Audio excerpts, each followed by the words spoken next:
উনি কি পরিমাণ কষ্ট যে করছে আমার সে দৃশ্য মনে হইলে আমার নিজের চোখে পানি রাখতে পারে না। আমি এখানে বসার জন্য তাকে বলতে সাহস পাই নাই যে কোন বেইমানে আমার সম্মানিত ভাইকে অপমান করবে। সম্মানিত ভাই, সে ময়দান আমাদের জন্য তাকিয়ে রয়েছে চাতক পাখির মতো। ফিলিস্তিনের মুসলমানদেরকে ইসরায়েলটা হত্যা করতেছে। আপনি এমন ভাইবেন না যে 95% মুসলমান বিদায় আপনি কোন শান্তিতে আছেন এই দেশে। সবচেয়ে ষড়যন্ত্রমূলক রাষ্ট্র আপনি বাস করতেছেন। এখন যদি প্ল্যাটফর্ম আপনি তৈরি না করতে পারেন, কোরআন এবং হাদিসের ফর্মুলা যদি না চলতে পারেন, পার্লামেন্টে যদি কোরআন না নিতে পারেন, সম্মানিত ভাই আপনার নসিব আমার নসিব যে আফগানিস্তানের মতো হবে না, ফিলিস্তিনের মতো হবে না, তা কিন্তু বলা যায় না। এই জন্য জায়গার প্ল্যাটফর্ম তৈরি হয়েছে, কাজ করার সময় হয়েছে। প্রত্যেকটা মানুষ আমাদের ডাকে সাড়া দিচ্ছে। এই জন্য আপনারা আনাচে কানাচে বাংলাদেশ জামাত ইসলামের দাওয়াতকে পৌঁছে দেন এবং পার্লামেন্টে কোরআন নেওয়ার জন্য আপনারা আহ্বান জানান সকলকে। এই বলে আমি আমার কথা শেষ করছি। সর্বশেষ আমাদের সম্মানিত থানা আমির মোহতারাম আমির ভাইকে তার সুন্দর এবং দিনের কথা আলোচনা করার জন্য বিনীতভাবে আমি অনুরোধ করছি। মোহতারাম আমির ভাইকে আমি তার আলোচনার জন্য অনুরোধ করছি।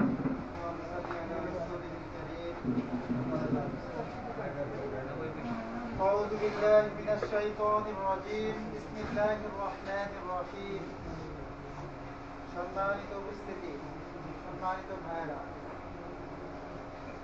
আমরা সবাই ভালো আছি তো নাকি? আলহামদুলিল্লাহ।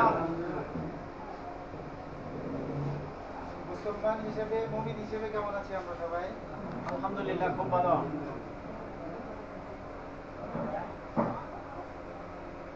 মুসলমান হিসেবে, মুমিন হিসেবে কি আমরা ভালো আছি? ভালো নাই, ভালো নাই। সম্মানিত ভাইরা, কষ্ট হচ্ছে নাকি? আফগানিস্তানের মুজাহিদ যারা ছিলেন, কোন জায়গায়? আফগানিস্তান। 20 বছর আমেরিকান সৈন্য, ইহুদি, কাফের, মুশরিক এই ভাইদেরকে কষ্ট দিয়েছে। 20টা বছর এই মুজাহিদরা পাহাড়ের গর্তে, পাহাড়ের পাদতলে যে গুহাগুলো আছে সেই গুহাতে বসবাস। কত বছর? 20 বছর। আপনি কতটুকু সময়ের জন্য একটা গরম একটু জায়গার মধ্যে অবস্থান করতেছেন? কতটুকু সময় এখানে আসছেন? কতটুকু সময় হয়েছে? সর্বোচ্চ আধা ঘন্টা। কষ্ট লাগতেছে না? ফ্যানের জন্য আমরা মোটামুটি 5 মিনিট দেখলাম যে যুদ্ধ করলাম ফ্যানের জন্য। একটা রাত্রি যাপন করেন নাই কোনো গুহায়, যে গুহার মশা আমাদের মতো ছোট ছোট মশা নাই, বড় বড় মশায় কামড় দিলে এরকম ভাইদের, মুজাহিদ ভাইদের পা ফুলে যেত, ব্যথায় চিৎকুর পারত তারা। ভাই কোন সমস্যা? সমস্যা হচ্ছে কি ভাই? সমস্যা হচ্ছে বলে বলবেন আমাকে। আফগানিস্তানের মুসলমানরা, মুজাহিদরা তার দেশকে ভালোবেসে, তার জন্মভূমিকে ভালোবেসে 20 বছর পাহাড়ের গুহায় বসবাস করছে, কোরআনকে মহব্বত করে, আল্লাহকে মহব্বত করে, আল্লাহর রাসূলকে মহব্বত করে। কোন দরকার ছিল তাদের গুহায় বসবাস করা? নিজের লাভের কারণে গুহায় বসবাস করছে। গুহায় বসবাস করার কারণে মনে হয় তারা কোটিপতি হয়ে গেছে, তাদেরকে সরকার ভাড়া দিছে এক্সট্রা। কোন স্বার্থে বলেন তো? তাদের স্বার্থ কি ছিল? তাদের স্বার্থ ছিল আমার এই জন্মভূমিকে কোরআনের জন্মভূমি হিসেবে তৈরি করব, আমাদের এই জন্মভূমিকে আল্লাহর শাসনে শাসিত করব, আমার এই জন্মভূমিকে শান্তির জন্মভূমি হিসেবে তৈরি করব। বর্তমান সময়ে আফগানিস্তানের যে বাসিন্দা যারা আছে, একটু খোঁজ খবর নিয়ে দেখেন, তাদের চেয়ে শান্তিতে পৃথিবীর আর কোথাও মুসলমান নাই। কথা কি সত্য কিনা? একটু কষ্টের বিনিময়ে, একটু কষ্টের বিনিময়ে তাদের এই স্বাধীনতা অর্জিত হয়েছে, যে স্বাধীনতায় কোরআন প্রতিষ্ঠা হয়েছে। কি কষ্ট? তারা 20 বছর বাতিল শক্তির বিরুদ্ধে নিজেদেরকে তৈরি করছেন যে এই বাতিল শক্তিকে আমরা মানি। তারা যত বড় ক্ষমতাধারী হোক না কেন, যত বড় শক্তিশালী হোক না কেন, তারা যত বড় পারমাণবিক অস্ত্রধারী হোক না কেন, তাদের আমরা মানি না। কোরআন বিরোধী কোন শক্তিকে আমরা মানি না। কোরআন বিরোধী কোন জাহেলকে আমরা মানি না। কোরআন বিরোধী কোন শয়তানের শাসন আমরা মানতে রাজি না। শুধু এই কারণেই তারা বছরের পর বছর দেশটাকে কোরআনের রাজ্য করার জন্য, কোরআনের শাসন ব্যবস্থা প্রতিষ্ঠা করার জন্য এই আফগানিস্তানের মুসলমানরা কি করছেন? দেশটাকে স্বাধীন করছে। করছেন কিনা? কি ভাই, করছেন কিনা? এরকম আমেরিকার মতো দেশ ওই দেশে হস্তক্ষেপ করে ওই দেশের মুসলমানদের, সাধারণ মুসলমানের উপরে এমন কোন অত্যাচার নাই যে তারা করে নাই। আর আফগানিস্তানের মুজাহিদদের বিরুদ্ধে যত রকমের মিথ্যা প্রপাগান্ড ছড়ানো দরকার তাই তারা ছড়িয়েছে। আফগানিস্তানে ক্ষমতায় যদি মুজাহিদরা আসে, নারীরা এই করতে পারবে না, সেই করতে পারবে না। একই সিস্টেম, একই পদ্ধতি আমাদের বাংলাদেশ জামাত ইসলামের বিরুদ্ধে বলা হচ্ছে, ঠিক কিনা? আজকে বিএনপি বলেন, আওয়ামী লীগ বলেন, অন্য যত বাতিল দল আছে সকল দল রসুনের গোয়া কি এক। তাদের ভাষায় তারা এমন ভাবে ভাষা প্রয়োগ করতেছেন যে বাংলাদেশ ইসলামী জামাত ইসলামী যদি ইসলাম প্রতিষ্ঠা হয়, বাংলাদেশে কোরআন যদি প্রতিষ্ঠা হয়, তাহলে নারীদেরকে বের হইতে দেওয়া যাবে না, নারীদের লেখাপড়া করতে দিবে না, নারীদের কোনো কিছু করতে দিবে না, ব্যবসা বাণিজ্য করতে দিবে না, চাকরি করতে দিবে না, কোনো কিছু করতে দিবে না। অতএব কি করো? জামাত ইসলামীকে ঠেকাও, জামাত ইসলামীকে ক্ষমতায় দেওয়া যাবে না। এই ষড়যন্ত্র করতেছে কিনা? সম্মানিত ভাইরা, আজকে যারা আমরা কোরআন প্রেমিক, আজকে যারা আমরা কোরআনকে ভালোবাসি, তারা যদি এই ষড়যন্ত্র ফাঁদে পা দেয়, তাহলে আমার ঈমান বলতে আর কিছু থাকবে না, অবশিষ্ট বলতে কিছু থাকবে না।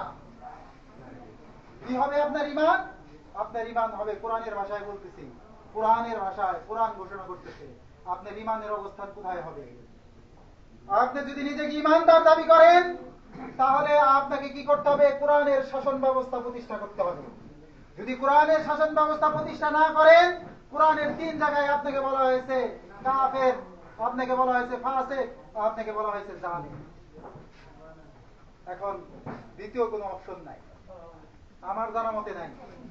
আমি সিয়াসিত্তার প্রায় 6 লক্ষ হাদিস পড়ছি, কোরআনের তাফসীর পড়ছি, কোন জায়গাতে এর বিকল্প কোন রাস্তা আমি পাই নাই। কোরআন প্রতিষ্ঠার আন্দোলনের জন্য আজ পর্যন্ত যত নবী রাসূল এসেছেন, এক দায়িত্ব নিয়ে এসেছেন। সেই দায়িত্বটা কি? খেলাফতের দায়িত্ব। অন্য কোন দায়িত্ব নিয়ে কোন নবী রাসূল দুনিয়ায় আসেন নাই। পরিবারকে প্রতিষ্ঠিত করবে সেই দায়িত্ব নিয়ে কোন নবী রাসূল আসে নাই।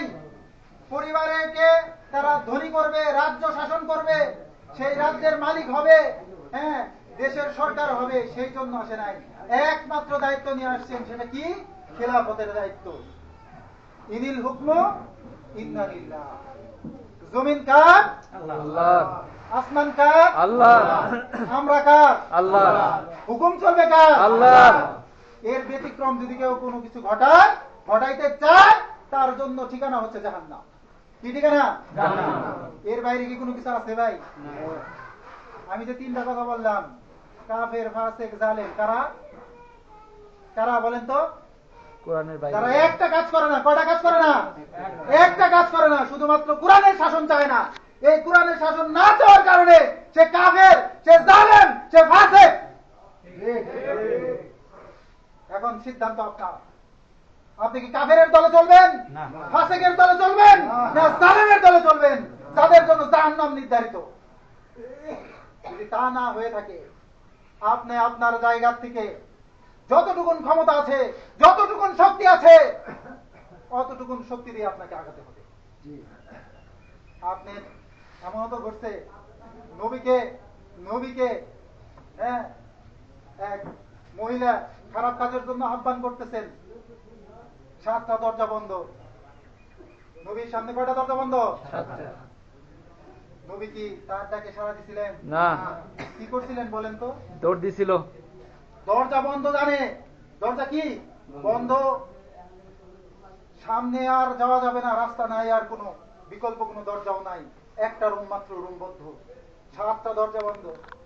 সে নারায়ে তাকবীর, আল্লাহু আকবার, আল্লাহর উপরে ভরসা করে কি করছেন, দরজা তার থেকে 2 হাত দূরে, সে 2 হাত অগ্রসর হয়েছে, বাকি দরজা খুলে দেওয়ার দায়িত্ব কার ছিল?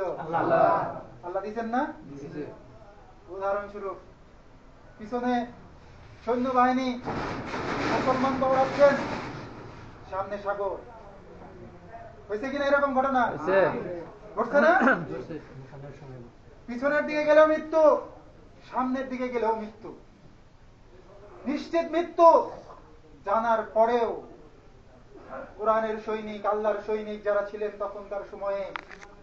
তখনকার সময়ে যারা নবী অনুসারী ছিলেন, তারা কি ভয় পাইছিলেন ওই সাগরে ঝাঁপ দিতে?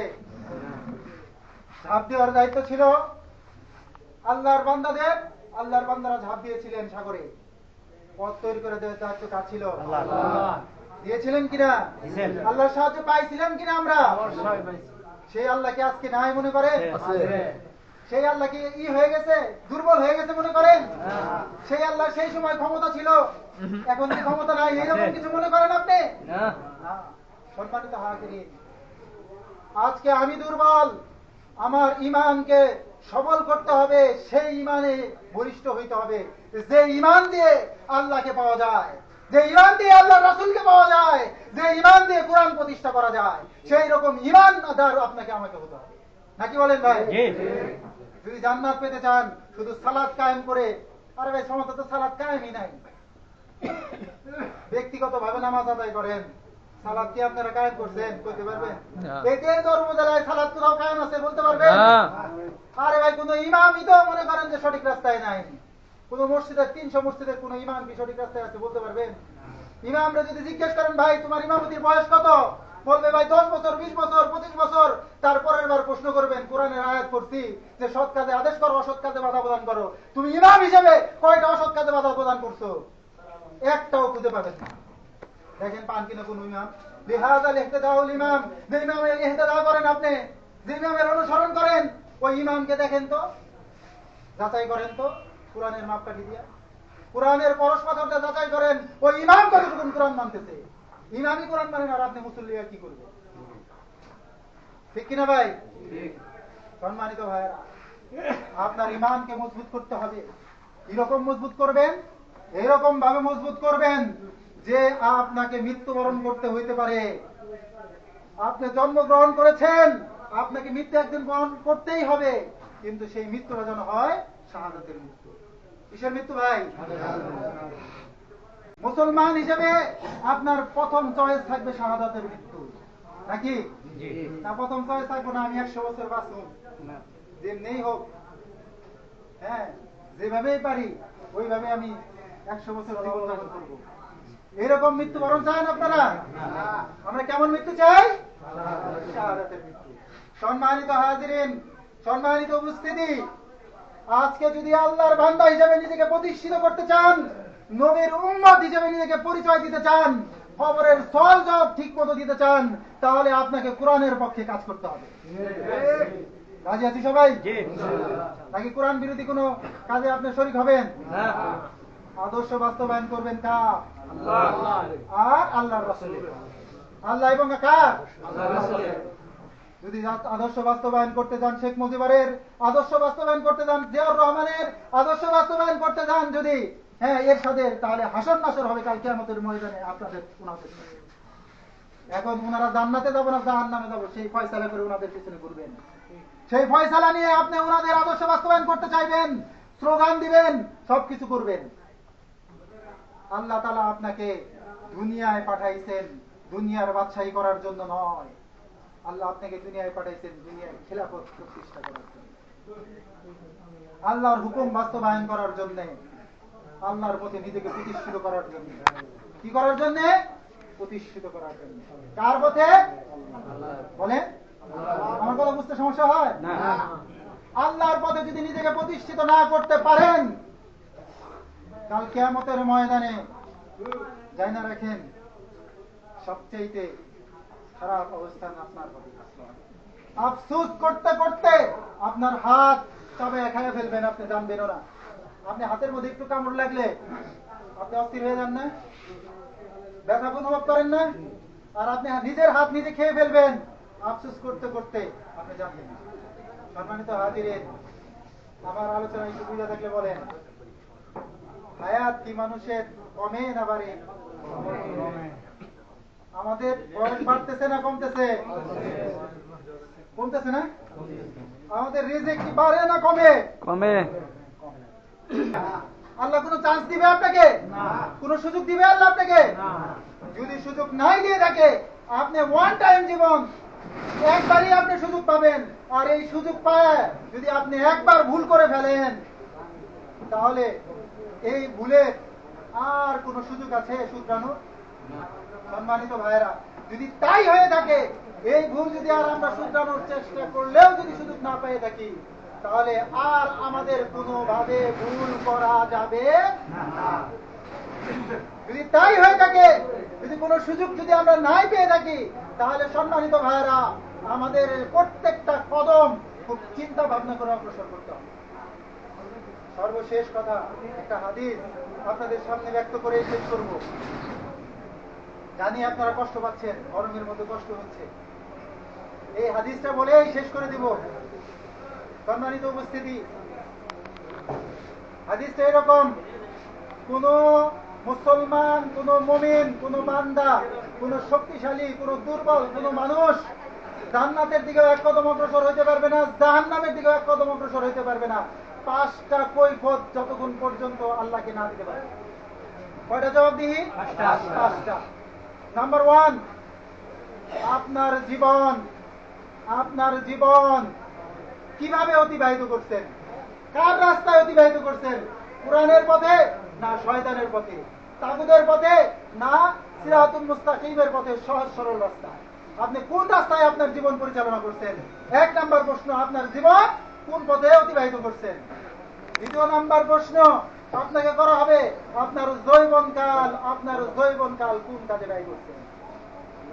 আপনার যৌবন পাইছেন, শক্তি পাইছেন, 10 জন মানুষকে একাই ধরে মেরে ফেলতে পারেন, এইরকম শক্তিশালী হওয়ার পরেও আপনার সেই শক্তিটা কোন পথে ব্যয় করছেন? আল্লাহর রাস্তায় যৌবনকাল ব্যয় করছেন না শয়তানের পথে ব্যয় করছেন?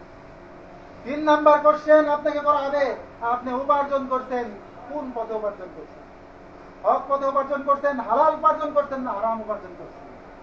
যদি আপনি হালাল উপার্জন করে থাকেন, তাহলে আপনি সহজেই আল্লাহর কাছে জবাবদিহিতা করে জান্নাতে যেতে পারবেন। আর যদি হালাল উপার্জন না করে থাকেন, আপনাকে জাহান্নামে নিক্ষেপ করা হবে। 4 নাম্বার কোশ্চেন আপনাকে করা হবে, যে কোশ্চেনে বলা হবে যে তুমি হালাল উপার্জন করে থাকলেও সেই হালাল উপার্জন কোন কাজে ব্যয় করছো? কোন কাজে ব্যয় করছো? হালাল পথে ব্যয় করছো না হারাম পথে ব্যয় করছো? সম্মানিত ভাইয়েরা, 5 নাম্বার কোশ্চেন, যে কোশ্চেনের উত্তর আপনাকে দিতে হবে, সেই কোশ্চেনটা হবে যে ভাই, আপনি আল্লাহ তাআলা যেই কারণে আপনাকে সৃষ্টির শ্রেষ্ঠ মাখলুক বানাইলো, যেই কারণে এত সুন্দর সুন্দর সৃষ্টি থাকার পরেও আপনি একজন কলিমতি কালা বুসা থাকার পরেও আপনি সকল সৃষ্টির শ্রেষ্ঠ জীব হইলেন, সেই বুদ্ধি, সেই আক্কেল, সেই জ্ঞান, এই জ্ঞানটাকে আপনি কোন রাস্তায় ব্যয় করলেন? শয়তানের রাস্তায় ব্যয় করলেন না কোরআনের রাস্তায় ব্যয় করলেন? হক রাস্তায় ব্যয় করলেন না সঠিক রাস্তায় ব্যয় করলেন? এই জ্ঞান উপার্জন করার পরে সেই জ্ঞানটাকে আপনি কি কাজে ব্যয় করলেন? আজকে আপনি জ্ঞানী হয়েছেন, জ্ঞানী হওয়ার পরেও আপনি সেই জ্ঞান দিয়ে কি করেন? শয়তানের যত আছে, যা কিছু আছে, দুর্নীতি করতেছেন, মানুষকে হেনস্থ করতেছেন, মানুষকে হয়রানি করতেছেন, মানুষকে বিপদে বাড়াইতেছেন আপনার ওই জ্ঞান দিয়ে। কাল কিয়ামতের ময়দানে এই জ্ঞানেরও হিসাব হবে। কি হবে? জ্ঞানেরও হিসাব হবে। যে জ্ঞান আল্লাহ তাআলা আপনাকে দিয়েছিল ভালো কাজে ব্যয় করার জন্য, আর আপনি সেই জ্ঞান অর্জন করছেন, অর্জন করে আপনি খারাপ কাজে ব্যয় করছেন। কি ভাই, বুঝতে পারলেন কিনা? এই 5টি কোশ্চেনের উত্তর না দিয়ে কোনো সন্তান, কোন আদম সন্তানের সাহস হবে না এক কদম অগ্রসর করার। এখন আপনাকে প্রস্তুতি নিতে হবে। কি করতে হবে? প্রস্তুতি নিতে হবে। কিসের প্রস্তুতি নিবেন? এই কাজের প্রস্তুতি নিবেন যে আপনি এত কিছু পাওয়ার পরেও আপনি সঠিক রাস্তায় চলবেন না ভুল রাস্তায়। সম্মানিত হাজিরিন, আজকে আমি যতটুকু জানি, এই উপজেলার সকল কর্মী ভাইরা এখানে উপস্থিত হওয়ার কথা। যেমন এখানে আমরা আছি এরকম কেউ যে জামাত ইসলামকে পছন্দ করি না কিংবা জামাত ইসলামকে সামনের দিকে আগায় নিতে চাই না, এরকম কেউ কি আছে এখানে? এবং আমি বিশ্বাস করি এখানে যারা আছি সবাই যদি জীবন দেওয়া লাগে কোরআনের জন্য, তাহলে আমরা জীবন দিতে প্রস্তুত আছি নাকি? এরকম কেউ কি আছি যে কোনো মুনাফিকি করব আল্লাহর সাথে, আল্লাহর কোরআনের সাথে, আল্লাহ রাসূলের সাথে? প্রয়োজনে জীবন দেওয়া লাগবে। রাজি আছি না সবাই ইনশাআল্লাহ? আল্লাহ আমাদের প্রত্যেককে কবুল করুন। এই ফাজিলহাটি ইউনিয়নের প্রত্যেক ভাইকে কোরআনের জন্য কোরআনের সৈনিক হিসেবে কবুল করুন। কেউ মুনাফিকি করবেন না, কোরআনের সাথে মুনাফিকি করবেন না, আল্লাহর সাথে মুনাফিকি করবেন না, আল্লাহর রাসূলের সাথে মুনাফিকি করবেন না। যদি মুনাফিকি করেন কাল কিয়ামতের ময়দানে আপনার ঠিকানা হবে জাহান্নাম। এইটুকু বলেই আমি আমার সংক্ষিপ্ত আলোচনা এখানেই সমাপ্তি করছি।